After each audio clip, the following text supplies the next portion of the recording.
طب ريهام، عايزه اسالك على نقطه مهمه ويمكن كتير مننا بيتجاهلها، انه البشره جزء منها الرقبه، صح كده؟ يعني انا اذا بتعامل مع مثلا دي نايت كريم لازم برضو احط على منطقه الرقبه، الوش مش كده بس، لازم كمان يبقى الرقبه. مظبوط بالظبط كده. هي بشره الرقبه هي بشره الوش. يعني ما نركزش مع وشنا ونسيب الرقبه. بنحط اي كريم على ظهر ايدينا وبنعمل كده. اوكي، بيبقى اسهل ان احنا نجيب لفوق مش لتحت. لا لفوق. لفوق. بصي عكس الجاذبيه. الجاذبيه كده احنا كده كله فوق، يعني حتى واحنا بنحط كريم لفوق بنشتغل عكس الجاذبيه، لان الجاذبيه هي اللي بتعمل ايجينج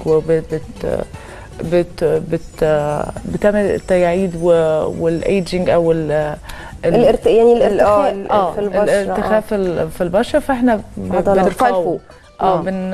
بنشغل عضلاتنا.